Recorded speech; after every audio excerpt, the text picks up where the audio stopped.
Deus. Pastora Luísa ela sempre me lembra a mesma virtude que estava sobre Débora, né? Mãe em Israel, né? Não precisa ser necessariamente uma progenitora biológica, mas alguém cujas intenções, o abraço, o jeito, o afeto nos lembra um sentimento materno muito bom, que é uma característica muito própria da virtude que Deus derrama sobre a vida de algumas pessoas, e Deus tem feito isso a ela. Glória a Deus. A paz do Senhor Jesus, igreja. Amém. É uma alegria, uma honra poder retornar a essa casa no Congresso das Mulheres Aliançadas. Eu estou feliz de estar aqui nessa noite, rever tanta gente querida, tanta gente abençoada. Fiquei mais descansada quando percebi que o culto tinha virado vigília, né? Deus abençoe a vida de cada um. É bom poder buscar o Senhor com disponibilidade. Eu queria dizer para os irmãos que isso é tão precioso aqui nessa noite, que a gente sente uma paz, né? Sou eu que estou muito viajada, assim, suspensa, ou tem mais alguém sentindo essa mesma graça que eu estou? Tá sentindo? Uma graça assim, parece que a gente está suspenso, uma coisa assim, né? Deus abençoe. O pastor Rodrigo chegou agora, não sei porquê, podia estar lá no manto. Quando eu cheguei, quando eu cheguei, os homens estavam num fogo lá fora, meu irmão, um fogo do Espírito mesmo. Orando, eu quase entrei lá, eu ouvi uma oração dentro da cozinha, um negócio lá, eu quase entrei lá no meio. Falei, Jesus, tá acontecendo um movimento aqui. Aí eu cheguei para as meninas e perguntei, o culto é lá ou é aqui? Aí elas falaram, é aqui. Eu falei, mas tá acontecendo alguma coisa aí. Como quem diz, me dá uma pulseira que eu quero entrar, é aí. Deus abençoe, pastor Rodrigo, que alegria revê-lo. Senhor, uma bênção, saudade do Senhor, de verdade mesmo. Glória a Deus. Deus abençoe também pastora Natália Belo. Quem foi edificado com o testemunho da pastora Natália? Meu Jesus. Gente, em pensar que conhecendo a história da Natália toda, como eu conheço, ela só contou 20%, você acredita? É tremendo. Que Deus continue te abençoando, minha amiga. Eu conheço Natália há 13 anos, mais ou menos, talvez um cadinho mais, mas é bom parar por aí, senão o pessoal faz as contas, né? Mas há muito tempo. Natália era uma casa que a gente chegava suado de dia já, assim, pregando, ministrando, e estendia um colchão na sala, e é um dos poucos lugares que eu dormia sem tomar banho.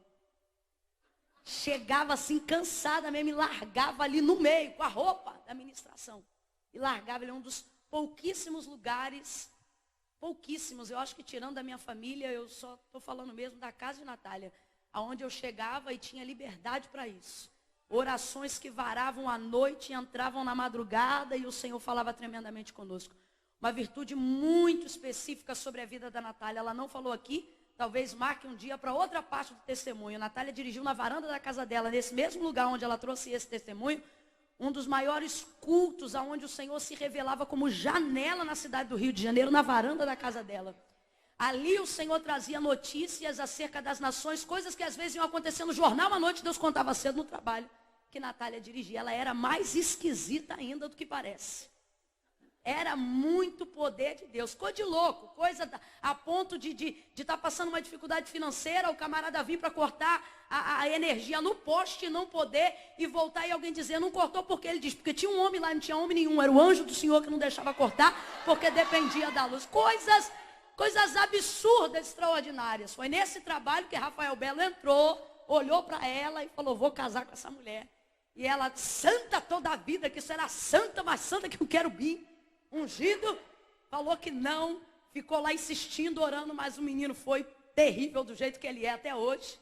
E conseguiu. Então a história dela é muito linda, eu me emociono, dou continuidade falando, porque é uma história que a gente atesta de perto a credibilidade, a verdade, uma mulher humilde, cheia de Deus, a quem o Senhor tem feito prosperar. E eu estou falando tudo isso para a gente entender quão privilegiado nós somos em ter a Natália nessa noite em nosso meio. Louvar a Deus pela vida da Carol, uma moça a quem Deus levantou com muito poder, com muita autoridade. Conheci Carol falando sobre Sansão. Nunca mais esqueço, falei, que menina terrível é essa, Jesus?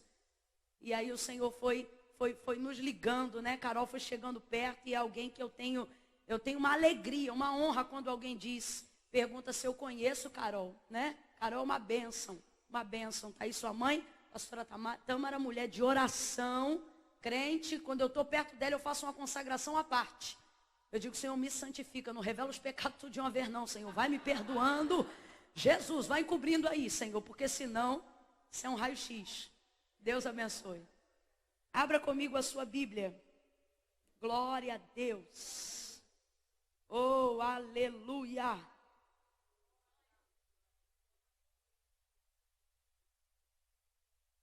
Oh, aleluia. Cadê o texto, gente? Vai dando glória aí.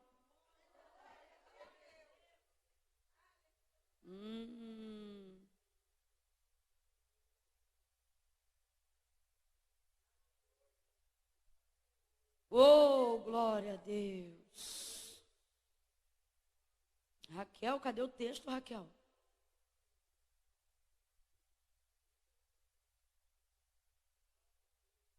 Gente, que palavra de ofertório foi essa? Aonde essa mulher estava, gente? Misericórdia, Jesus. Falei, Jesus, essa mulher não dormiu na cama hoje não, dormiu numa cumbuca de azeite, levantou e veio para a igreja. Pelo amor de Deus. Que foi isso? Gente, o texto sumiu. Eu fui tirar a marcação aqui, achei.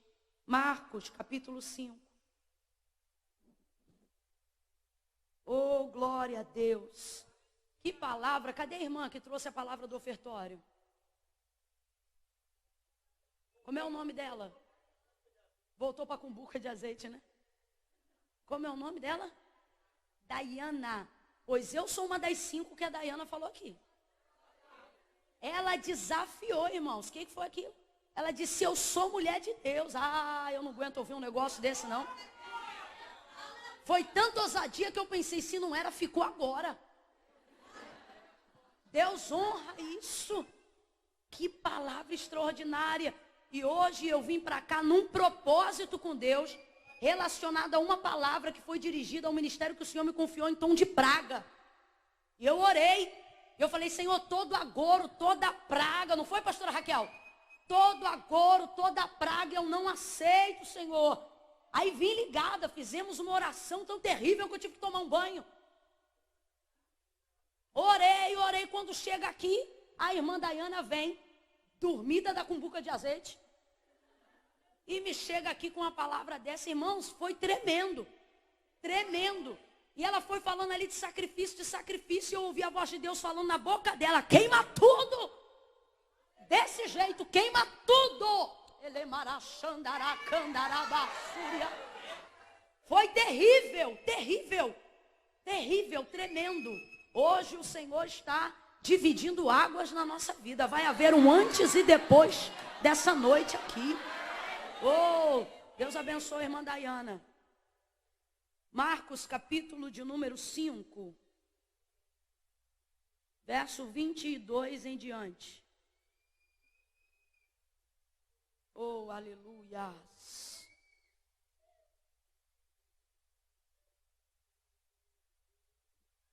Quem achou, gente? Marcos, capítulo 5, verso 22 em diante.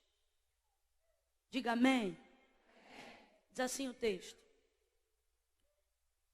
Então, chegou um dos principais da sinagoga, por nome Jairo, o qual, vendo, prostrou-se aos seus pés e rogava-lhe muito, dizendo, minha filha está à morte, rogo-te que venhas e lhe imponhas as mãos, para que sare e viva. Pelo que Jesus foi com ele, e grande multidão o seguia comprimindo. Eu vou repetir de novo. Então chegou um dos principais da sinagoga, por nome Jairo, o qual vendo, prostrou-se aos seus pés e rogava-lhe muito, dizendo, minha filha está à morte, rogo-te que venhas e lhe imponhas as mãos, para que sare e viva. Pelo que Jesus foi com ele, e grande multidão o seguia comprimindo, e você diz amém. Nós vamos reproduzir mais uma vez o propósito, a intenção desse congresso. Quando eu contar de 1 a 3, você vai olhar para a pessoa que está ao seu lado e vai liberar a palavra-chave que revela a intenção do propósito ao qual nós estamos aqui. Quando eu disser 3, você vai olhar para ele ou para ela e vai dizer: a esperança. Só no 3, tá bom? No 3, você vai virar e vai dizer: a esperança. Na verdade, vamos dizer: há uma esperança. É 1, é 2, é 3. Libera a palavra, vai. Olhe para ele novamente e diga: está aos pés de Jesus. Você acredita nisso? Oh, aleluia! Oh, aleluia! Aleluia! Aleluia! Aleluia! Glória a Jesus! Glória a Jesus! Glória a Jesus! Cristo em nós, esperança da glória. Aleluia! Oh, aleluia! Como o texto que nós acabamos de fazer menção relata sobre si mesmo, Jairo. Qual é o nome do homem? Vamos embora, gente. Qual é o nome do homem? Jairo. Isso, Jairo era um principal na sinagoga. Uma pessoa identificada como príncipe dentro da sinagoga. Este homem era um maioral, dentre outros homens grandes na sinagoga. Ele tinha o poder de determinar quem sentava na fileira das cadeiras da frente, lugares reservados para pessoas especiais naqueles dias. Ele era alguém que conhecia a liturgia de A a Z. Um homem religioso. E eu não falo isso no sentido pejorativo, mas falo isso no sentido devocional. Alguém entregue às práticas, um homem metódico, né? Pragmático, litúrgico. Alguém que tinha muitos acessos em esferas muito especiais dentro da sociedade. Ele trafega com tranquilidade tanto na classe dos judeus, sumos sacerdotes, escribas, saduceus, como também na esfera entre os romanos. Trafega com tranquilidade entre eles, tem acesso ao sinédrio, tem acesso a homens de poder dentro do sistema romano. É um homem de opinião pública muito boa. É alguém que inspira e que é inspirado pela sociedade, uma referência dentro daqueles dias. E o texto vai falar, não nessa ocasião, mas em outras oportunidades, como João capítulo 9, por exemplo, que naqueles dias ocupar a posição de Jairo não era nada fácil. Por quê? Porque naquela época, e justamente naquele momento, a fama de Jesus estava percorrendo toda Jerusalém, todas as cidades que cercavam Jerusalém.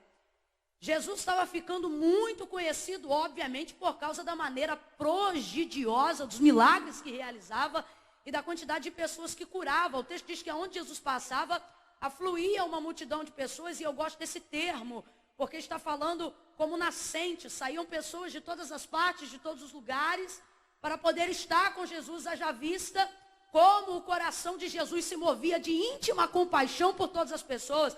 O texto diz que todos aqueles que o tocavam, todos aqueles que estavam pelos lugares onde ele passava, seu coração se movendo de íntima compaixão, ele não selecionava, mas a todos ele curava. Manifestava assim o poder de Deus na terra. Era leproso sendo curado, era paralítico andando, eram pessoas sendo restauradas de todas as maneiras. E obviamente isso não poderia ficar sufocado. Por mais que Jesus dissesse, à medida que ele curava as pessoas, ele dizia: olha, não conteis a ninguém. Não conteis a ninguém. Tadinho. Será que ele não quer pegar um arzinho? Não, minha irmã. Será que não, tadinho? Criança é assim mesmo, gente, é normal. Tem hora que ela precisa ou de uma aguinha ou de alguma coisa, é normal. Ocorre então que quando Jesus, manifestando essas curas e esses milagres, a fim de conseguir fazer isso por mais tempo, ele dizia às pessoas que não contassem isso a ninguém. Ele dizia, olha, não conteis a ninguém. Óbvio que não era porque ele tinha vergonha do que ele fazia, pelo contrário, ele queria que a manifestação do reino de Deus se desse na terra, através da manifestação desses sinais e maravilhas. Só que Jesus sabia que à medida que a sua fama fosse percorrendo, a sua atuação e o seu poder iria diminuir na escala em que ele poderia fazer isso pelas pessoas, porque iam começar a procurá-lo, para matá-lo, para prendê-lo, para subjugá-lo, para que se cumprisse dele o que dizia a Escritura acerca dele. Então, por causa disso, Jesus dizia, não conteis a ninguém. Um leproso encontrou com Jesus na subida da montanha e disse para Jesus, se tu quiseres, tu podes me limpar. E Jesus disse para ele, eu quero ser limpo. E imediatamente o homem foi limpo. Isso é maravilhoso, diga glória a Deus. Aí Jesus disse, apresenta o seu sacerdote e não conte a mais ninguém. Quem disse, meu irmão, que alguém que está carregando a lepra há tanto tempo vai conseguir ter a pele limpa como um bebê e vai descer do monte para falar só com o sacerdote? Depois que falou com o sacerdote, o homem contou para todo mundo. A mesma coisa com o paralítico, a mesma coisa com o cego de Betsaida, a mesma coisa com o cego de nascença. A todas essas pessoas que Jesus curava, elas manifestavam a sua alegria, dizendo, olha o que ele fez comigo. Dá uma olhadinha para quem está do teu lado e diz, olha o que ele fez comigo. A gente não aguenta, irmão. Quando Jesus faz uma obra na nossa vida, é impressionante. A gente vai pela rua falando o que ele fez, ao ponto que a gente fica chato e começa a perguntar para todo mundo, você conhece Jesus? Você conhece Jesus? Você precisa saber o que ele faz, menina. Ele fez na minha vida, ele vai fazer na sua, ele é bom, ele é Jesus. A gente não aguenta. A gente não aguenta. E o povo não aguentava. Então a fama de Jesus foi propagando-se e isso foi diminuindo o seu poder de atuação em larga escala, em razão de ficar conhecido e perceber que o seu tempo estava ficando remido. Então, somente por isso Jesus dizia, não conteis a ninguém. Era uma maneira de Jesus, na incógnita e dentro do que seria impossível, mas dentro do que ele acreditava ser possível, num anonimato, ele poderia alcançar o maior número de pessoas. Mas isso não foi possível. Aquilo se estendeu e todas as pessoas só falavam de Jesus. Jesus que multiplica, Jesus que cura, Jesus que levanta, Jesus que vai na sinagoga, Jesus o Senhor do sábado, Jesus que dá vista ao cego, Jesus que levanta o filho da viúva de Naim, Jesus que curou a mulher do fluxo de sangue, Jesus que levantou o paralítico do tanque de Betesda, e era Jesus para um lado e era Jesus para o outro. Jesus, Jesus, Jesus, Jesus, Jesus, Jesus, Jesus. E aí os principais da sinagoga, os sumos sacerdotes, começaram a ficar apavorados, porque o povo era com ele. Então vamos lançar um edito, vamos oficializar a coisa. A partir de hoje, segundo João, capítulo 9, todos aqueles que proferirem dizer ser Jesus o Cristo, ou seja, todos aqueles que admitirem a verdade do que este homem professa, porque os sumos sacerdotes acreditavam que Jesus era um charlatão da época e tentaram convencer o sistema romano disso, o colocando contra César. Foi assim que fizeram Pilatos capturá-lo, foi assim que estabeleceu-se a crença na mentalidade de Paulo, que a gente conheceu a princípio como Saulo, a acreditar que Jesus era um charlatão. Então eles propagaram entre si a seguinte coisa: qualquer homem que professar dizer ser Jesus o Cristo será expulso da sinagoga. Eu queria que você entendesse que ser expulso da sinagoga naquela época não é como ser desligado apenas da igreja hoje. Por quê? Porque a religião tinha a primazia de tudo naquela época, de tudo. Eu não estou falando da fé, eu não estou falando do amor a Deus, eu estou falando ao dogma religioso. Aquilo estava sobre todas as coisas. Não pertencer àquilo era como o equivalente a ser excomungado dentro do catolicismo. Uma coisa que há 30 anos atrás impedia até alguém de casar ou de ser constituído dentro de uma família, porque acreditava que tal indivíduo perdia até a sua alma.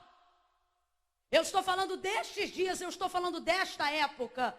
Então as pessoas ficavam apavoradas, sobretudo dentro de uma cultura onde o judeu não tem uma denominação, nem mesmo uma religião. Por que João descia as águas batismais tão rapidamente? Os homens que acreditavam ser Jesus o Cristo e se arrependiam dos seus pecados, mesmo sendo filhos de Abraão. Porque se eu dissesse que o judeu tem uma religião, eu estaria me equivocando. A religião do judeu é étnica. Um menino de 7 anos sabe citar a Torá.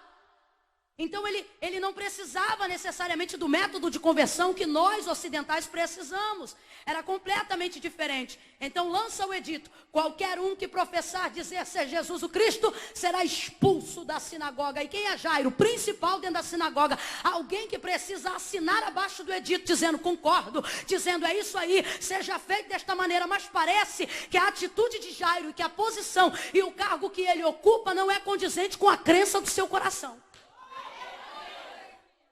Ou se era, mudou.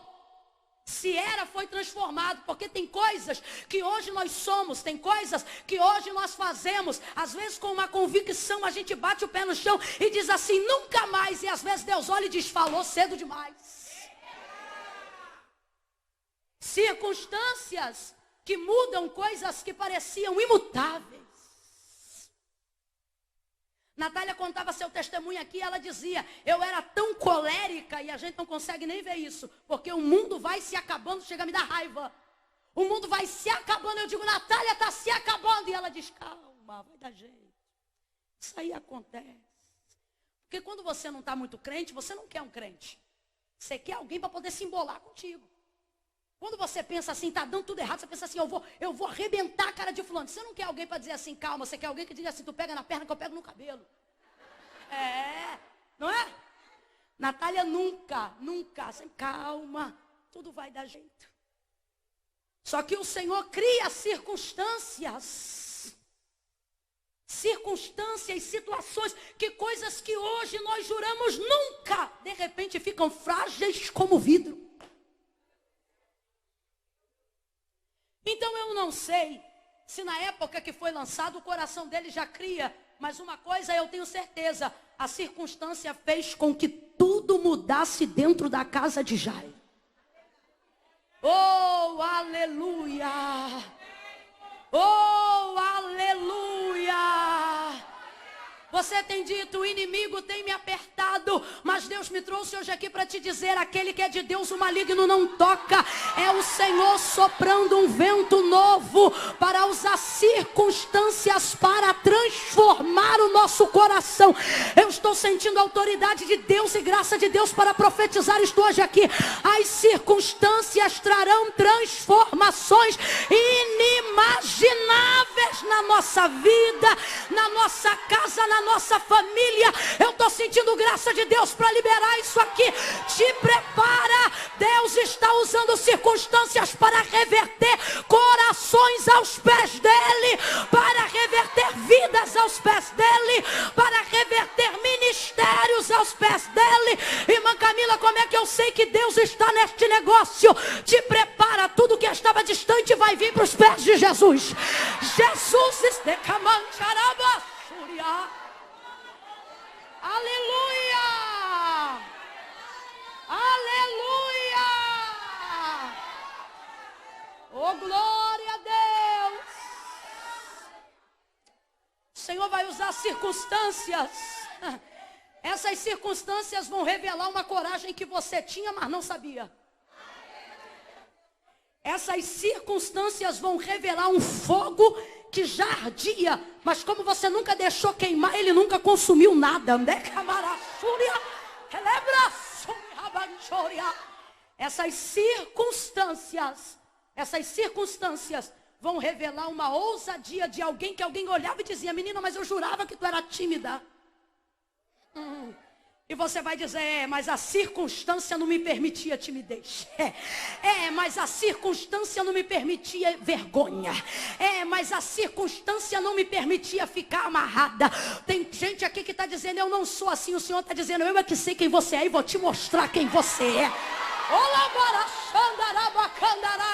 Pega na mão de alguém, eu estou sentindo graça de Deus aqui, gente.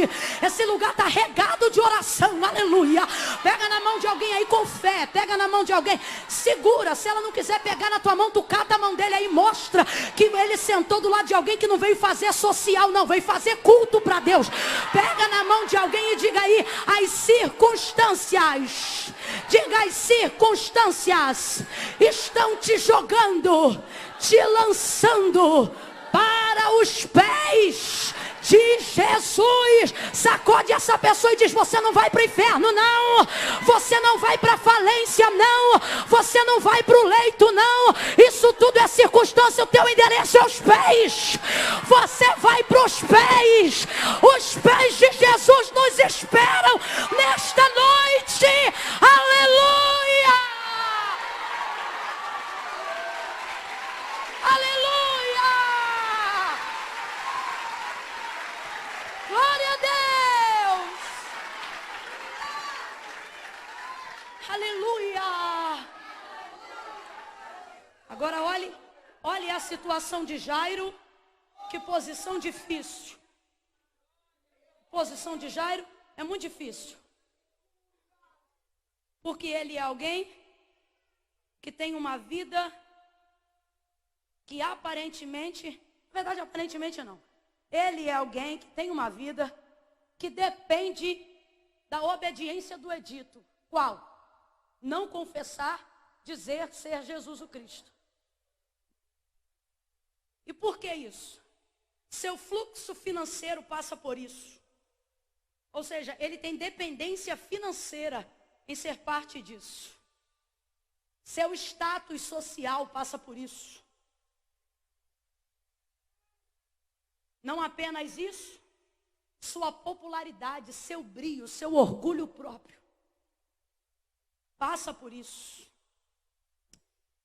E é interessante porque uma vida de patrocínios, uma vida adornada pela opinião pública, ela te dá convites, ela te dá status social, sim ou não? Sim. Ela te dá coisas das quais, tendo dinheiro, você não precisa comprar. Uma vida adornada pela opinião pública te coloca à altura de lugares que você não precisa nem pisar. Sua reputação chega antes de você. E isso vai criando um ciclo de independência onde é necessário um equilíbrio muito grande da parte de Deus.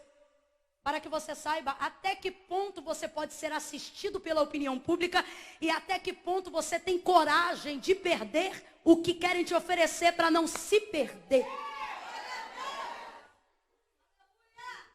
E chega um ponto da vida que fica muito difícil você conseguir ver a linha tênue que divide isso.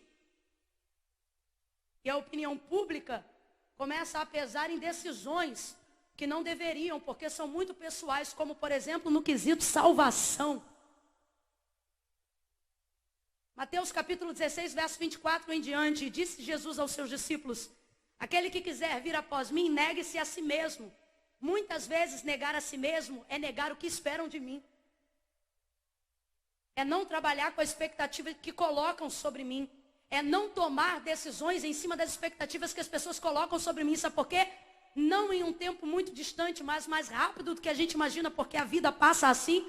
Você perceberá que não foi o que queria na tentativa de ser o que todo mundo esperava e no final termina frustrado. Porque você não foi o que sonhou e nunca vai conseguir ser o que as pessoas esperam de você. Então é muito perigoso isso. Jairo está justamente nessa situação. Eu vou tentar trocar para miúdos, porque eu quero que todo mundo tenha consciência plena do que o Espírito de Deus está revelando ao nosso coração. Hoje ele está agindo no profundo, no oculto e no escondido nessa noite aqui. Coisas que a gente não fala a ninguém, coisas que são inescrutáveis à visão humana, ou até mesmo à ciência, na psicologia. O Senhor está entrando e vai tratar conosco nessa noite. Coisas que estão impedindo a nossa fé de romper. Coisas que estão impedindo o nosso ministério de crescer. Nunca se houve um tempo, e eu posso dizer isso, porque vivo há pelo menos 15 anos dentro desse fluxo. Então, consigo ver o que é certo e o que é errado. Nunca se houve um tempo onde as pessoas achavam que ministério dependia tanto de publicidade. Né? Pessoas levadas pela opinião pública. Talvez você diga: irmã Camila, qual é o problema de ter um patrocínio? Qual é o problema de ter uma ajuda? Só para você entender, é como se Jairo fosse alguém de muitos seguidores. Jairo fosse alguém que dependesse disso e de que em algum momento da sua vida tudo deveria transitar por isso. Só que tem um problema. Quando a opinião pública se torna tão importante a ponto de sustentar a tua casa, a ponto de sustentar a tua crença, a ponto de nortear as suas decisões, ela também manipula você e tudo que você possui.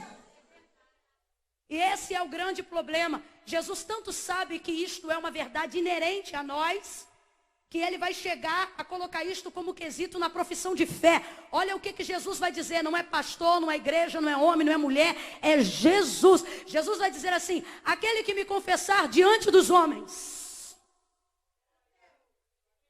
eu também o confessarei diante do meu Pai que está no céu. Olha o que ele diz: mas aquele que se envergonhar de mim. Aí eu te pergunto, ele diz aquele que não crê? Não, ele diz aquele que tem vergonha do quê? Do que crê. Crê, mas não pode confessar. O que minha mãe vai pensar de mim? Crê, mas não pode falar. Vão pensar que eu sou otário. Crê, mas não pode confessar. Eu não posso andar com Bíblia. Crê, mas não pode permitir com que a sua fé suprima a opinião pública. Aí Jesus está dizendo: quem me ama me confessa diante dos homens. Todas as vezes que eu penso sobre isso, imagino claramente a gente tendo em nossa vida um amigo que nos ama muito, mas por algum motivo que pode ser qualquer um, temos vergonha de apresentá-lo às outras pessoas. Pense aí, um amigo que gosta muito de você. Pense, por favor, imagine.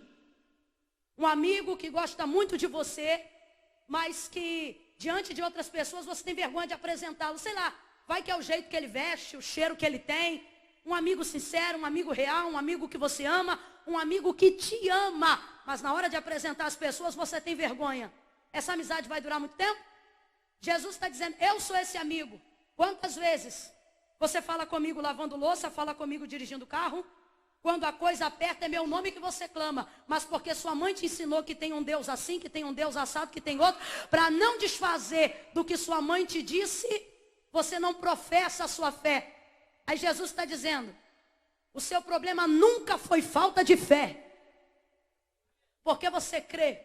Tem gente que está aqui hoje que diz assim: não, minha irmã Camila, eu vim porque eu gosto. Não, você veio porque crê. Ninguém fica até 11h20 da noite numa igreja sem crer. Você não está aqui por causa do timbre da minha voz. Não, você não está aqui por causa de ninguém. Você está aqui por um motivo. Em algum momento você pensa: vai que Jesus fala comigo.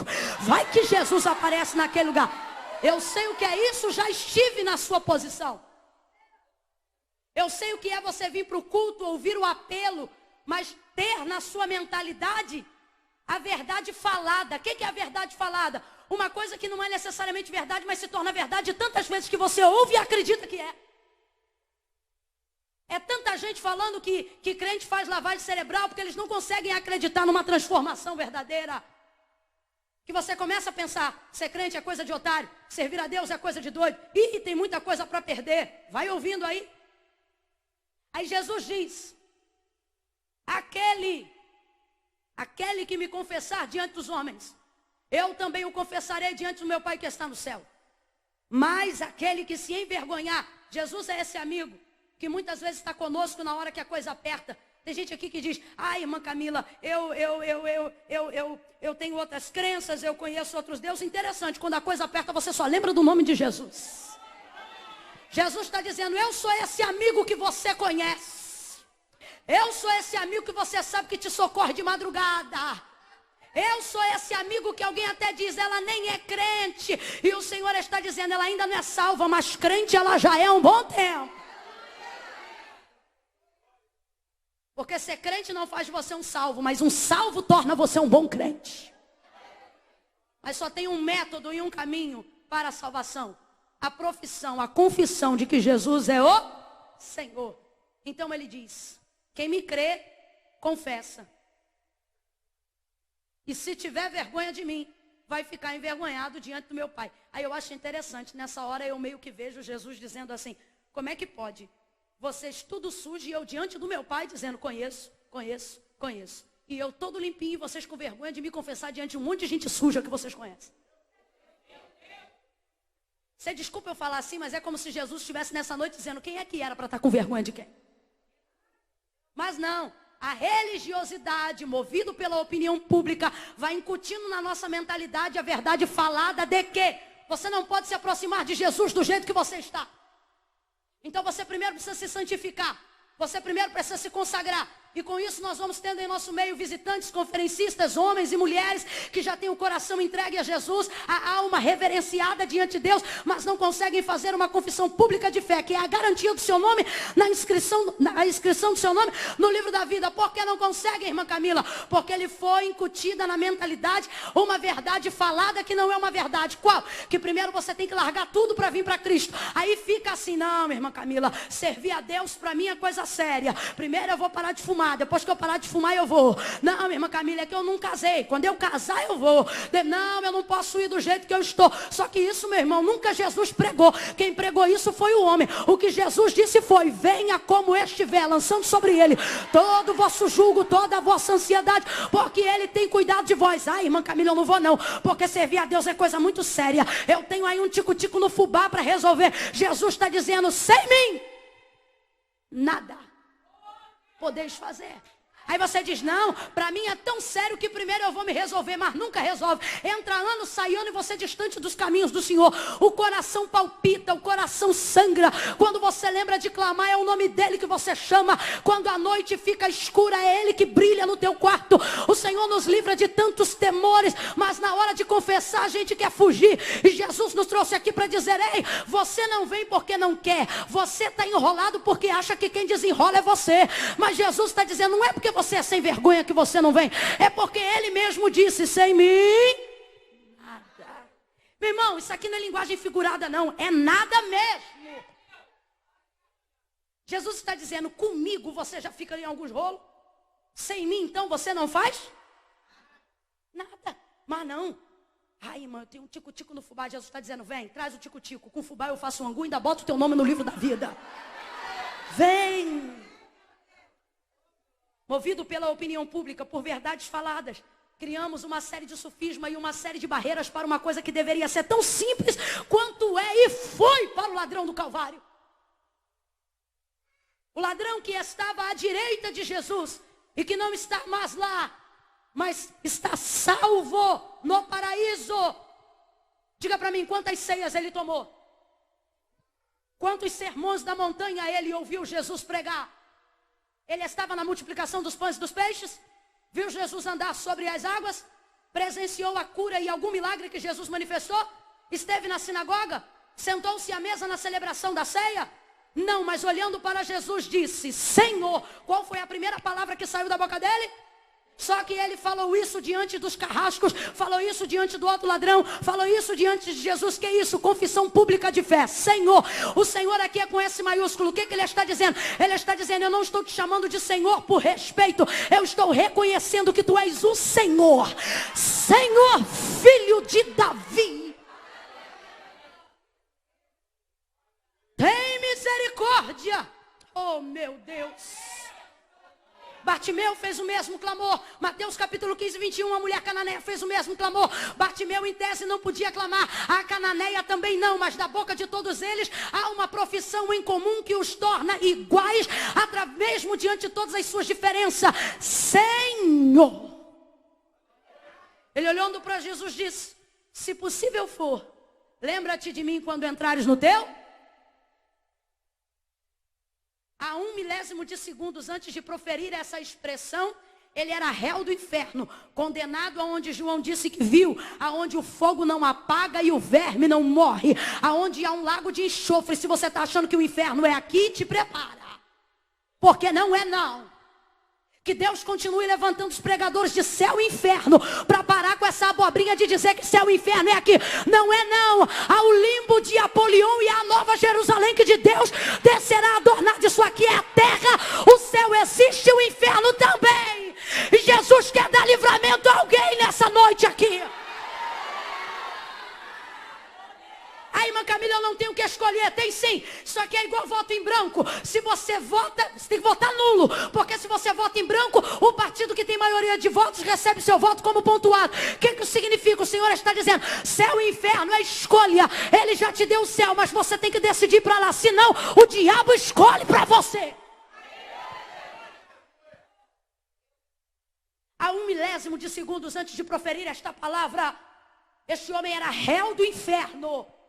Por causa dos seus delitos, seus crimes e suas obras, porque eram más.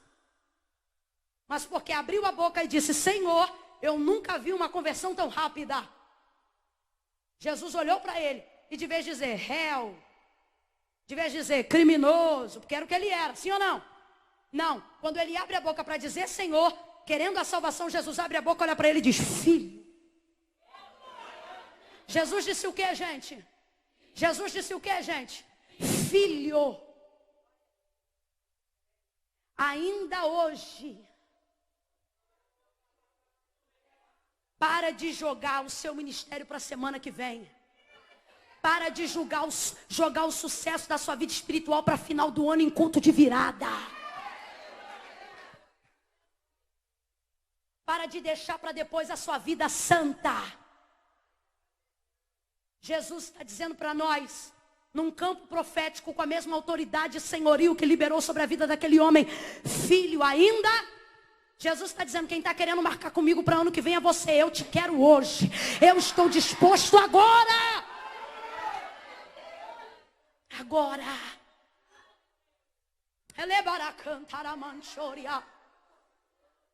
Estamos jogando milagres diariamente para amanhã.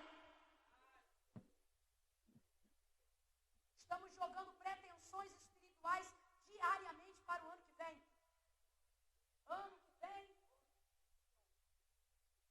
Ano que vem eu vou ser. Daqui a um mês eu farei. E Jesus está dizendo: eu fui na cruz para te dar garantia de hoje, não de amanhã. Oh, aleluia. A cruz não foi para o seu amanhã. A cruz foi para o seu hoje. Lhe digo mais. O sacrifício se evidenciou quando Jesus estava na cruz, mas para que o nosso presente fosse garantido, o texto diz que o cordeiro já estava preparado antes da fundação do mundo, para que nós tivéssemos a garantia do hoje.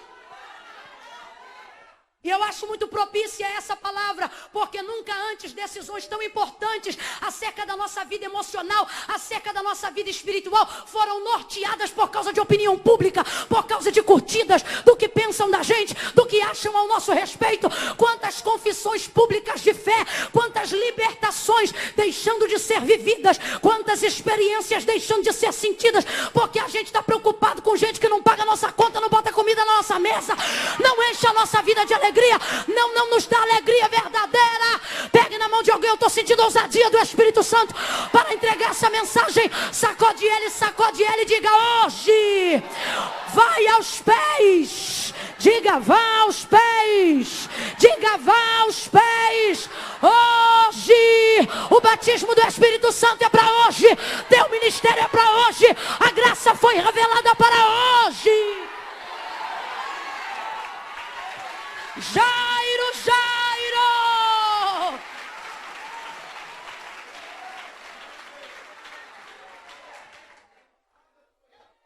No Evangelho de Jesus, segundo escreveu João, capítulo de número 19, ele vai contar sobre o momento da crucificação de Jesus. E dois homens deixaram de fazer a confissão pública de fé. Um deles chamava-se José de Arimateia e o outro chamava-se Nicodemos. Eu gosto da especificidade da colocação de João no contexto histórico. Olha como é que João diz acerca deles dois. Todo mundo foi embora porque não tinha mais nada que fazer. Os judeus precisavam correr porque era grande a preparação daquele dia por causa do sábado. O judeu não se prepara no sábado para o sábado. O judeu se prepara para o sábado a partir das 6 horas da noite da sexta-feira do dia anterior. Jesus foi crucificado numa sexta-feira. Quem lembra, diga amém. E porque já se aproximava às 6 da noite, era necessário que todo mundo corresse, porque depois das 6 judeu não fazia mais coisa nenhuma. Vai embora todos os amigos de Jesus, vai embora todos os discípulos de Jesus, que já estavam ali próximos, mas não podiam fazer nada. Até a sua mãe precisa deixá-lo. O abandono é tão grande que nem o pai se virou para vê-lo. O texto diz que todos vão embora, e quando ele está ali sozinho, e alguém pensa, não há mais esperança nenhuma, veio então o carrasco com um pedaço de madeira.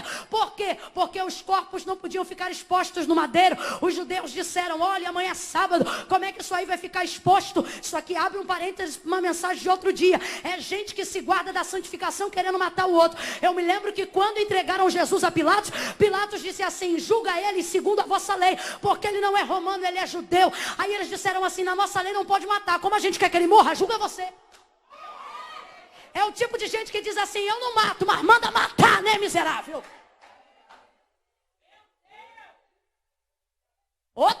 vem pregar isso aqui. Aí, agora a mesma coisa vai acontecer. Não querem os corpos no madeiro, então precisa tirar. Nenhum criminoso, segundo o sistema romano e segundo a lei de César, tem direito a sepultamento, porque sepultamento revela a homenagem à última dignidade. E segundo a lei de Roma, criminoso não tem dignidade, então joga na vala. Por que o Monte Gólgota é conhecido como Monte da Caveira? Porque era ali que se lançavam os corpos, entrando em estado de putrefação, até que virassem cadáveres, cujos ossos ficavam expostos, as aves de rapina comendo, e era isso que queriam dar a Jesus. Veio então um carrasco com um pedaço de madeira, arrebenta do primeiro, ele depende do madeiro e cai, rasga a mão, rasga o pé e vai para o chão. Fazem a mesma coisa com o da esquerda, quebram-lhe as pernas, ele depende por causa do peso do corpo, já não tem sustentabilidade, perna quebrada, rasga a mão, rasga o pé e vai no chão, joga na vala. Aí o texto diz que João ficou lá olhando. Eu imagino o desespero de João. É triste quando a circunstância te aperta, mas não te dá poder de fazer nada. É nessa hora que a esperança se vai, pastor Rodrigo. É nessa hora que a esperança parece um pavio que quase se apaga. Quem aqui já acendeu vela em dia de vento e teve que guardar? É difícil guardar vela. Por quê? Porque você tem que ter a quantidade exata de vento para passar que não apague e de oxigênio, porque se tapar também, o fogo apaga. É por isso que tem que soprar um ventinho. Não entendeu não? Tem que soprar um ventinho que é para manter o pavio aceso. Mas é difícil, eu estou falando da esperança. Da esperança. Eu imagino João, que nem a gente dentro de casa, tentando manter acesa a esperança. Seu herói, sua vida, seu amor, aquele que lhe fez ter a ousadia de dizer o discípulo a qual Jesus amava. Ninguém nunca disse isso de João, a não ser ele mesmo. Tão amado ele se sentia. Vendo, o texto diz que ele ficou e viu. Aí ele ainda escreve e diz assim: eu, João, vi e testifiquei, para que dizendo para vocês o que eu vi, vocês creiam no que eu vi. E o que foi que aconteceu, João? João 19, ele vai contando. Fizeram com o da direita, arrebentaram o da esquerda, mas chegando-se, porém, a Jesus, não puderam, porque sobre ele havia uma palavra nas escrituras de Isaías que diz: nenhum dos seus ossos poderá ser quebrado. Isso aqui é tipologia do corpo de Jesus na igreja. Pode estar cuspido, pode estar moído, pode estar arrebentado. O sistema pode vir, levanta legislativo, executivo, judiciário. O sistema de Roma, a antiga Babilônia está aí dentro de Roma, está aí dentro do Planalto. Satanás e seus demônios tentam governar o mundo, bloqueando o entendimento, pressionam a igreja, apertam a igreja, e quando alguém vem com o pau na mão para dizer: nós vamos acabar com isso, acontece o que aconteceu, porque somos o corpo de Cristo. Segundo Paulo falou aos Coríntios, não puderam. Por quê? Porque pode cuspir, pode vaiar, pode morder, pode debochar, quebrar, ninguém quebra a igreja. Levanta a mão se você é a igreja e reaja. Não lhe puderam, porque sobre ele havia uma palavra. Completa para mim: sobre ele havia uma. Vem com vontade. Sobre ele havia uma. Não se assusta de eu estar gritando não, isso aqui é efusão do Espírito. Sobre ele havia uma palavra. Por isso Deus disse: Josué, medita nessa palavra.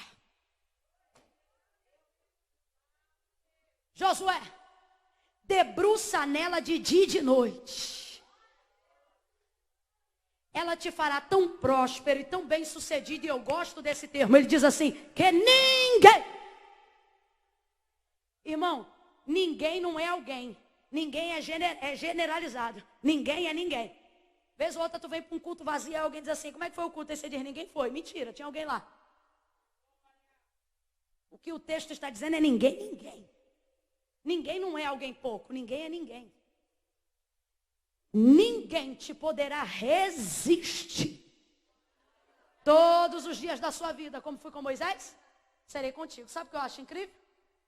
Quando o Senhor levanta a igreja, ele diz assim: presta atenção que eu não esqueci de Jairo não, fica ligado. Quando o Senhor levanta uma palavra sobre a igreja, usando Pedro como exemplo, ele diz assim: tu és Pedro, fragmento de pedra. E sobre esta pedra, fazendo menção a ele mesmo, que é a pedra de esquina, ele diz assim: eu edificarei, eu levantarei a minha igreja, e as portas do inferno não prevalecerão contra ela. Sobre a igreja, assim como sobre Cristo pela boca do profeta Isaías, havia uma, sobre nós há uma. A palavra de Deus é independente. Quem está entendendo, diga amém. O que isso significa? Jesus está vivo ou está morto no Calvário? Gente, já estão vindo arrebentar as pernas dele. Então vamos lá, Jesus está vivo ou está morto? Isso, mortinho da Silva. Jesus está morto no Calvário, mas sobre ele tem uma? Qual é o poder de reação de um morto? Qual é o poder de defesa de um morto? Mano, isso aqui, gente. Isso aqui é a garantia da nossa vitória. Às vezes nos falta poder de reação, mas sobre nós tem uma. Nos falta condições de defesa, mas sobre nós tem uma. Por causa desta palavra que foi dita pela boca do profeta Isaías, falando acerca do Messias, o texto diz que quando foram a ele não puderam. Por que não puderam? O texto diz, não puderam, sabe por quê? José de Arimateia foi a resposta do que o Senhor usou para profetizar na boca de Isaías. Por que não puderam? Porque o carrasco era espiritual e na hora sentiu medo? Poderia ser, mas não foi o caso. O texto diz que não puderam porque José de Arimateia estava lá. Como? Com um documento assinado por Pilatos, pedindo que um corpo que só podia fazer com gente que era parente. Mas Jesus não era parente de José de Arimateia. Mas quem era José de Arimateia? Um camarada que tinha acesso. Um principal, alguém que tinha trânsito no sinédrio, alguém que estava entre os senadores e parlamentares romanos. Quem é José de Arimateia? José de Arimateia é alguém que conhecia o edito, que se alguém professasse dizer ser Jesus o Cristo, deveria ser expulso da sinagoga, deveria ser excomungado da cultura judaizante. Ele sabia de tudo isso. E quando você pensa, eu imagino João querendo fazer, mas não podendo, amando fazer, mas não podendo, desejando salvar o corpo de Cristo e a sua dignidade, mas não podendo. Eu imagino João vendo quem chegar. José de Arimateia. Não toca no corpo desse homem não, ele é meu, está aqui o documento. Pilatos me deu, porque o texto diz que ele requereu o corpo de Jesus a Pilatos, e isso se fazia de maneira documentada. Pediu o corpo. Quem a gente menos espera vai cumprir uma palavra que Deus disse antes. Eu vou falar de novo. Tem gente na tua vida, gente na tua casa, pressionado pela opinião pública, apertado pelas pessoas, preso por causa de um sistema financeiro que depende de fulano, depende de Beltrano. O Senhor está dizendo: ei, não vai precisar eu mover meu braço, nem você mover o seu. A palavra de Deus vai se manifestar numa circunstância. Chega José de Arimateia, requerendo o corpo de Jesus. Olha de novo para quem está do teu lado e diz: há uma esperança. Diga: há uma esperança. Aí olha o que João vai dizer. João vai dizer assim, ó, que chegou José de Arimateia. Aí olha o que ele fala: aquele, o discípulo que seguia a Jesus em oculto. Por que João diz discípulo? Me parece que tem alguém aqui que já estava patrocinando o ministério de Cristo. Me parece que tinha alguém aqui que já estava dando oferta oculta. Me parece que tinha alguém aqui que não podia estar no culto, mas quando alguém voltava, perguntava como é que foi. Me parece que tem alguém aqui que não podia estar na vigília, mas ficava doido para alguém ter internet para dizer: bota live, porque eu não posso ir, mas quero ver o que está acontecendo. Porque João diz, era discípulo, mas seguia em oculto. Aí o texto diz, por quê? Porque temia os judeus. Deixa eu te falar o que é temer os judeus. Temia o que iam dizer. Temia o que iam fazer. Vou falar bem rasgado. Temia a empresa quebrar. Temia as ações descer. Temia a popularidade cair. Temia os votos perder. Mas o coração está ficando apertado. Por quê? Porque tem João, tem Maria, mas ninguém pode fazer nada. E ele? Ele pode, mas se tiver vergonha, não vai fazer. Só que a coisa ficou apertando de uma tal maneira que José de Arimateia chega para dar dignidade ao corpo de Jesus. Aí você diz, como é que pode? Não andou com ele, não comeu com ele, nunca teve nenhuma cruzada, chegou no fim. Esperança é assim. Tem gente que não chega durante, mas Deus já preparou para chegar depois. Chega José de Arimateia e a gente olha e diz assim, mentira. José de Arimateia. Olha para quem está do teu lado e diga, difícil, hein? Natália usou um termo aqui que falou, né? Difícil, né? Era a mais difícil, ou o irmão era difícil, alguma coisa assim. E aí ela falou isso e eu lembrei, José de Arimateia, difícil. O Senhor está dizendo, eu vou começar pelas coisas difíceis, que é para não te chocar muito. Por quê? Porque as difíceis já chocam bastante. Quem é José de Arimateia? José de Arimateia é aquela pessoa que se preocupa tanto com o que está ao redor, que você pensa, esse nunca vai confessar a Cristo. Esse nunca vai chegar. Aí daqui a pouco você está num culto, quem vem chegando? José de Arimateia. Aí você diz difícil, o Senhor está dizendo, não se impressiona não, que o impossível vem logo atrás. Quem é ele? Nicodemos. Olha para quem está do teu lado e diz, Deus começou com difícil, mas vai terminar com o impossível. Quem recebe essa palavra profética, Deus te trouxe hoje aqui para dizer que a tua esperança vai ver o difícil se mover e o impossível acontecer. Chega José de Arimateia, Deus está me dando graça para dizer, o teu José de Arimateia vai chegar depois. Chega José de Arimateia e logo em seguida quem vem? Nicodemos.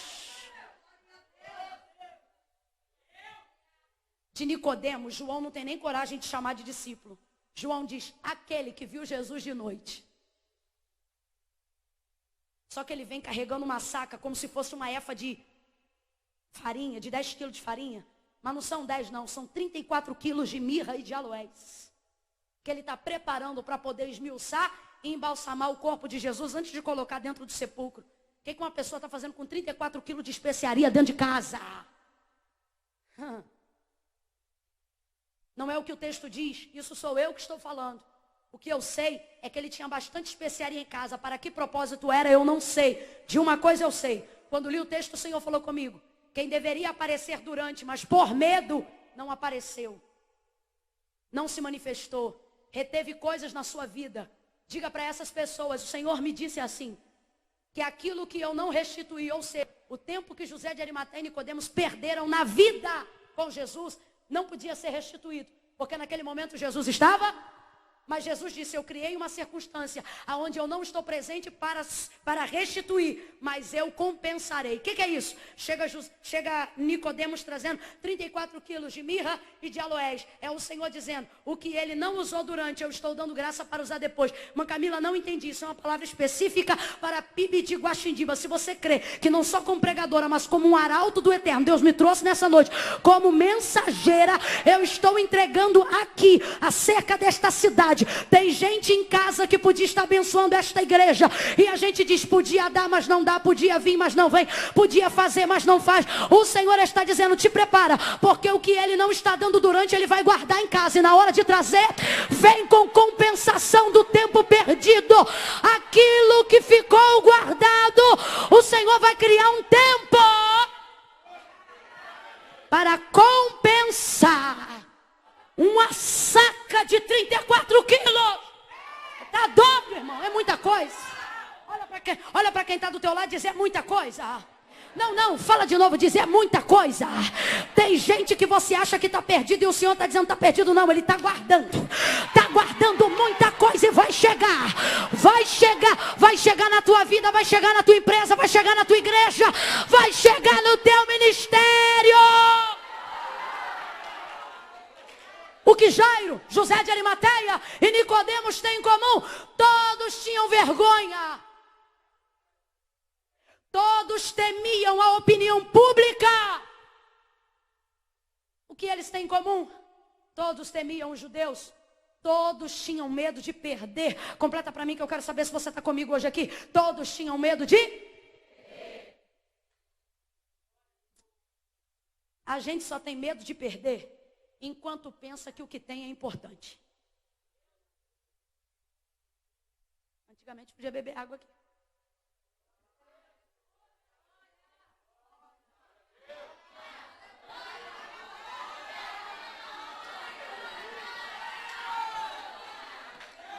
Glória a Deus, nada mudou.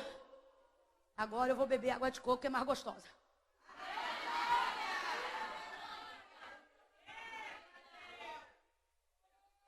A gente só fica apavorado com medo de perder até perceber que o que a gente julga ter não é mais importante.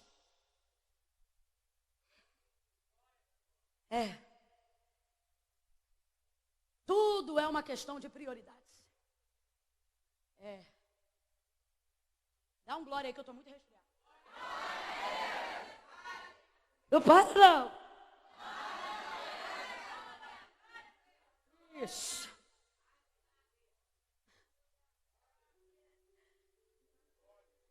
Tudo é uma questão de prioridades. Tudo. Eu posso chegar para você e dizer assim, vamos supor que você está com uma unha bonita, daquelas caras de porcelana. 35 conto cada unha.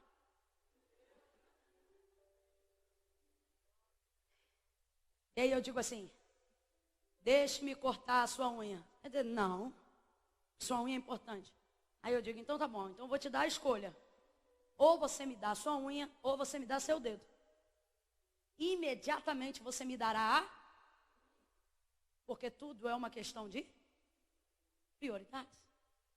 Coisas que agora são importantes, de repente deixam de ser, à medida que outras coisas começam a acontecer. Sabe o que eu vejo interessante entre Jairo, José de Arimateia e Nicodemos? O status é importante. A opinião pública é importante, sabe por quê? Jesus está sempre ali. Só que quando, no caso de José de Arimateia e Nicodemos, Jesus não está mais presente, parece que eles percebem que tudo que eles guardavam não se comparavam.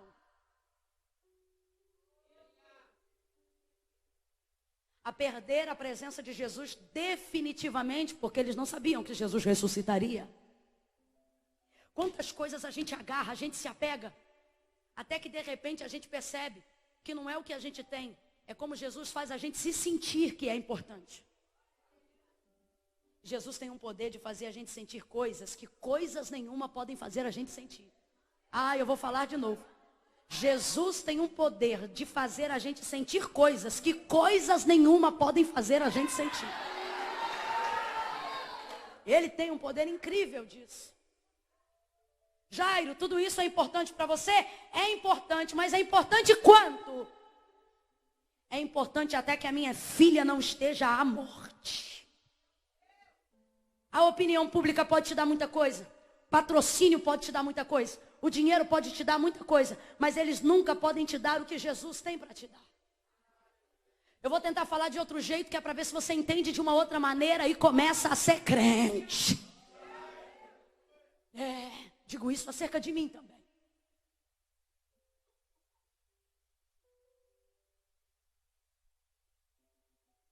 A opinião pública pode te dar convites. Só Jesus te dá acessos.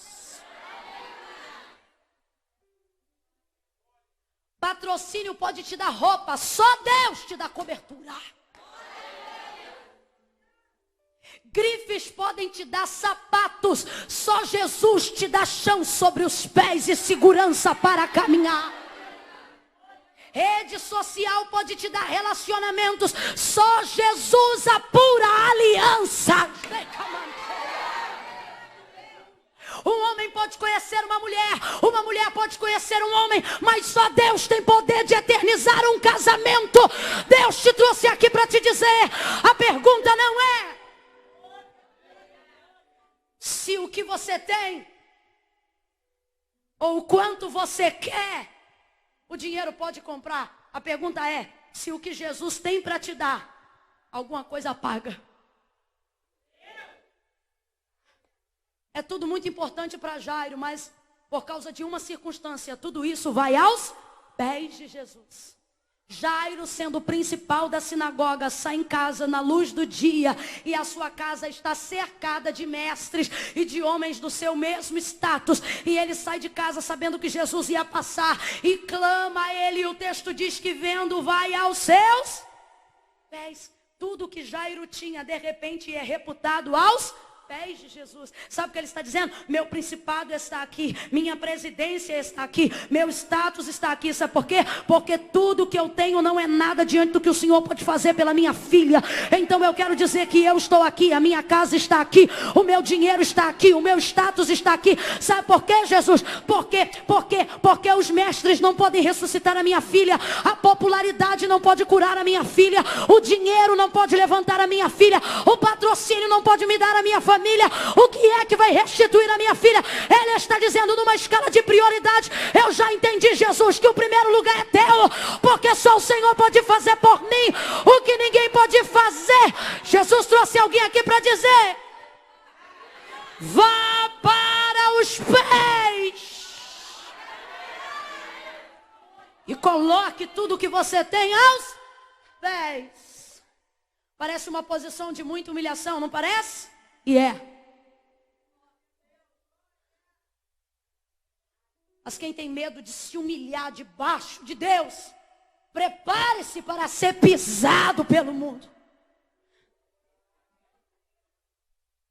Jairo vai aos pés de Jesus. Agora que esse ouvido aqui abriu, devo estar gritando muito mesmo. Estava fechado, aí eu grito mais ainda. Jairo foi aos pés.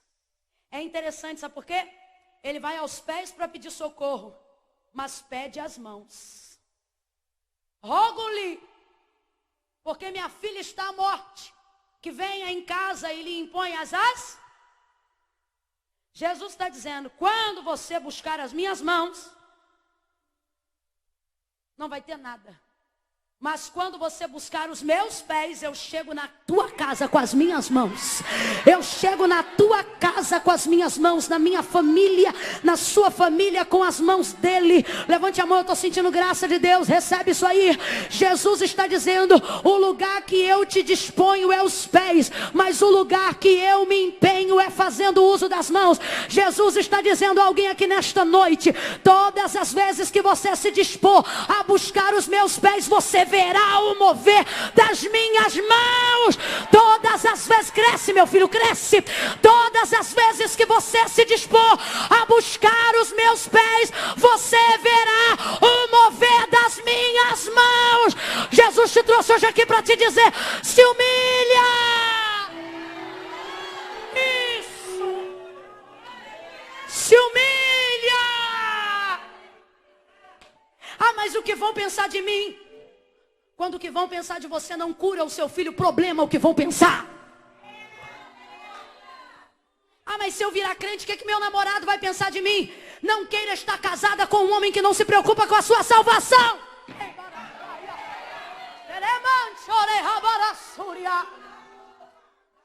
Helena Tanuri tem uma frase muito forte, eu já caminho para concluir.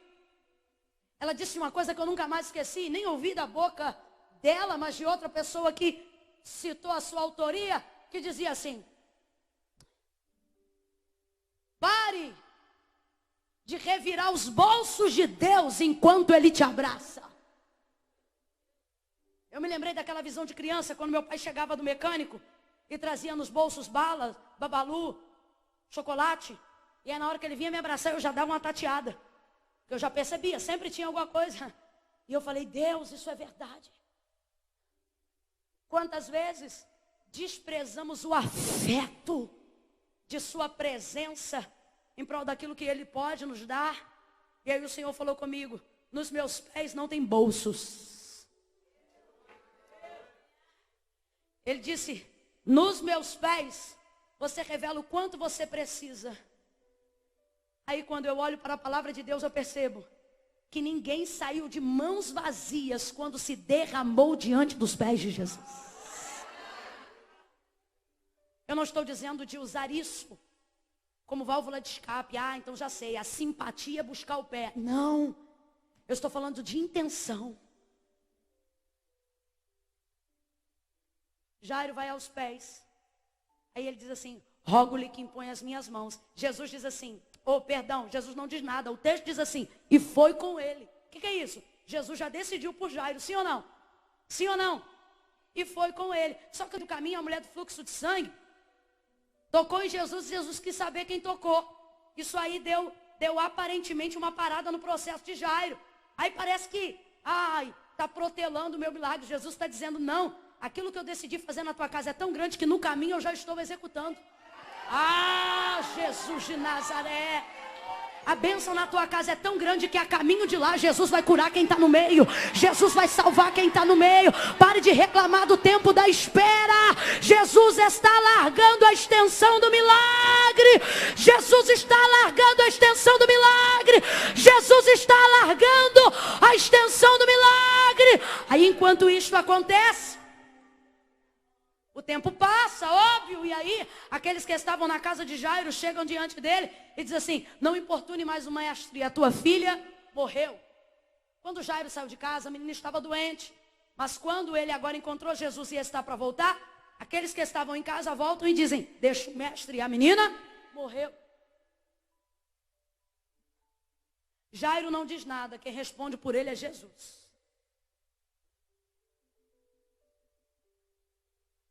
O texto diz que Jesus não fala para ele, sabe por quê? A gente tem que parar com essa mania de usar o tempo que Jesus tem com a gente para responder os outros. Ah, não, vou falar bem rasgado. Você tem que parar de ficar usando o tempo na tua oração para dizer, fala com ele, visita ele. Jesus está dizendo, eu estou com você, visitando você, falando com você. E você quer usar o tempo que eu estou com você para gastar com quem não está nem aí para você. Jesus vai responder, mas não é a eles, é a Jairo. Jairo, não importune mais o mestre. Aí Jesus olha para Jairo e diz, Jairo, crê somente. Tem esperança ou não tem? Tem esperança ou não tem? Só quem acredita, deixa a bolsa, a Bíblia no banco e fica de pé num salto de glória. Só quem acredita que Jesus te trouxe hoje aqui para te dizer, crê. Somente crê. A opinião pública não vai mais suprimir as nossas decisões em Deus.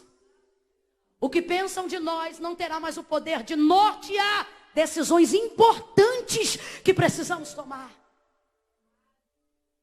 Nós vamos viver a libertação de um cativeiro social. Deus está falando isso comigo aqui agora. Eu vou repetir de novo. Nessa noite, nós vamos viver a libertação de um cativeiro social.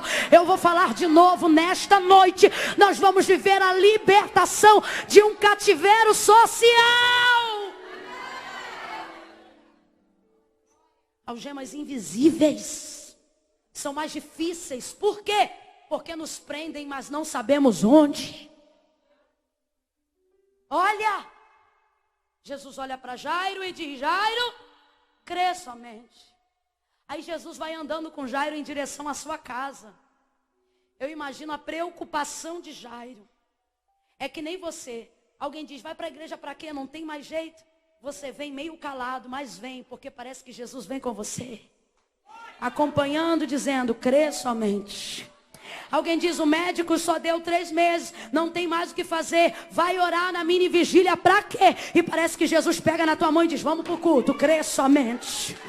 Você já está vivendo há tantos anos fazendo a mesma coisa, que parece que entrou num ciclo de frustração. Aí quando você pensa, quer saber, eu vou largar tudo, parece que Jesus pega na sua mão e faz a volta do ciclo com você, dizendo, não importa quantas voltas você vai dar, apenas creia, porque eu vou lá com você, eu vou adorar com você, eu vou me assentar com você, vou voltar para casa com você, vou investir com você, vou dormir com você, acordar com você, eu vou com você, Jairo. Sabe o que eu estou vendo Jesus provar para Jairo? Que não importa o que aconteceu com a filha dele depois. Sabe qual é a grandeza do texto? Jairo buscou pela filha dele antes. Sabe o que tem de lindo no texto? Jesus não decidiu ir à casa de Jairo porque ela estava viva. Jesus decidiu ir à casa de Jairo porque Jairo havia pedido, não importa como a filha dele estivesse. O que você está dizendo, irmã Camila? O que aconteceu depois não muda a decisão que Jesus tomou antes. Não, você não entendeu, preste atenção. Jesus, quando ouviu o clamor de Jairo, o texto diz que ele foi para a casa de Jairo na hora. Quem está entendendo, diga amém. Então Jesus já tinha tomado uma decisão sobre a casa de Jairo, sim ou não? Vou lá, depois não, agora. No meio do caminho, o tempo foi protelado por causa da atitude da mulher do fluxo de sangue. Aí a filha do camarada morre. O pessoal diz, não precisa mais ir não, é como quem diz, deixa quieto. já era. Jesus olha e diz, crê somente. O que é que Jesus está dizendo? Jairo, não importa o que aconteceu depois enquanto você esperava. Jairo, não importa as complicações que aconteceram durante o processo de espera. Irmão, normalmente durante o processo de espera, aquilo que está ruim tende a ficar pior.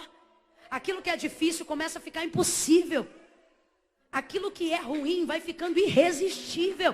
Só que eu vejo um Jesus decidido ir à casa de Jairo antes de ter o tempo da espera da mulher do fluxo de sangue. O que é que Jesus está dizendo? Jesus está dizendo, não permita que o que está te acontecendo depois te faça esquecer que eu já tinha tomado uma decisão antes lá com você.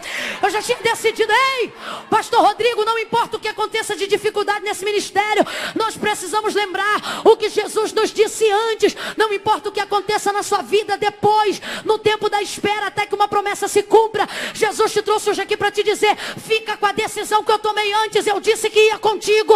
Eu disse que ia contigo. Eu disse que ia contigo. Você acha que Jesus está voltando para chorar a morte de Talita? Claro que não. Jesus volta 4 dias depois a Lázaro. Chora, mas o ressuscita. Jesus não volta para chorar morto. Acerca dos mortos, ele disse, deixa que os mortos enterrem os seus. Mas para Marta, ele disse, Marta, eu sou a ressurreição e a vida. Aquele que crê em mim, ainda que esteja morto, ele vira para Jairo e diz, crê somente. Aí vai caminhando com ele. Quem está entendendo isso, diga amém. Eu não quero que você esqueça disso hoje. Quando o culto acabar e nós fomos para a nossa casa, eu não sei quanto tempo mais ainda você vai ter que esperar outras pessoas contarem milagres na sua frente. Só por favor, não esqueça que Jesus já havia tomado uma decisão em seu favor antes do processo da espera. E ele não vai mudar de ideia por causa do que está acontecendo agora. Crê somente. E volta com ele, Rô. Volta com ele. E no caminho vai chegando e diz assim, a menina não está morta,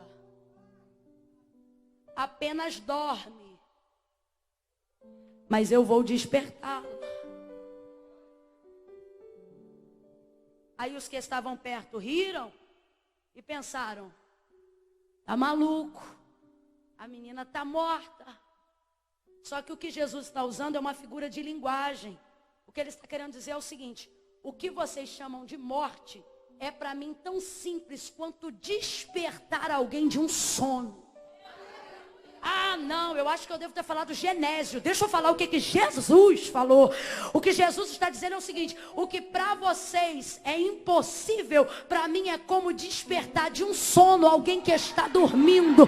Jesus está dizendo, é assim que eu lido com a morte. Irmã Camila, não entendi ainda, vai entender de novo. Jesus está dizendo, traga na sua memória agora. Por favor, olhe para cá. Traga na sua memória agora o que você tem como impossível. Irmã Camila, isso aqui para mim é impossível.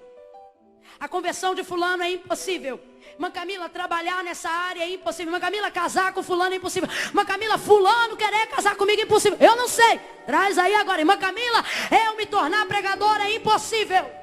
Irmã Camila, eu tenho vergonha de microfone. Eu me tornar cantora não sei. Traga aí agora, por favor. Trouxe? Jesus te trouxe aqui para te dizer. O que ele está dizendo é, para mim isso é fácil, como acordar alguém de um sono. Aquela mocinha que estava aqui em cima, com o microfone e a Bíblia, tipificando o ministério, na hora do jogral, ela está aí? Ela está aí ainda? Será? É tão fácil quanto despertar alguém de um sono, você se tornar o que representou aqui.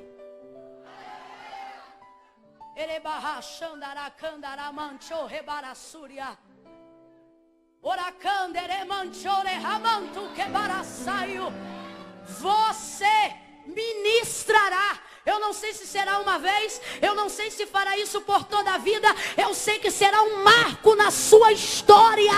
Eu lhe vejo. Deus te trouxe aqui para te dizer, eu faço ser fácil fácil o que você diz ser impossível e faço ser prazeroso o que você acha difícil. Recebe isso. Como é o nome dela? Como é o nome dela? Prega, Ingrid, ministra, Ingrid. Seja cheia do Espírito, Ingrid. É fácil, é fácil, é fácil, é fácil, é fácil. Para Jesus é fácil. Coisa nenhuma lhe é difícil. Oh! Coisa nenhuma lhe é difícil.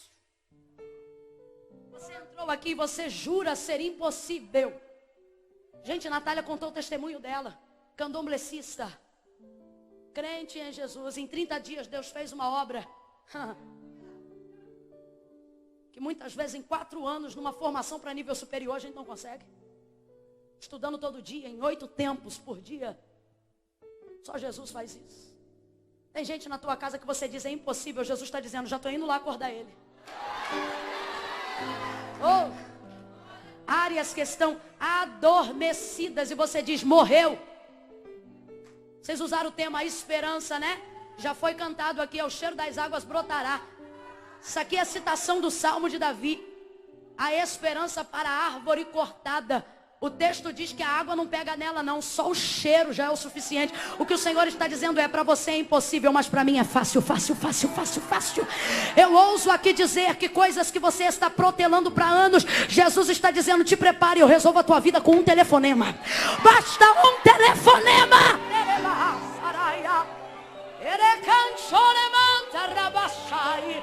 Carol Tauber, hoje Deus está respondendo uma oração específica acerca do teu ministério, aonde tu disseste, Deus, se é de verdade para eu me dedicar a isto, faz comigo o que o Senhor ainda não fez. Eu quero que seja diferente, pois hoje o Senhor te sela para um sucesso ministerial e vai ser diferente, como você pediu a Deus.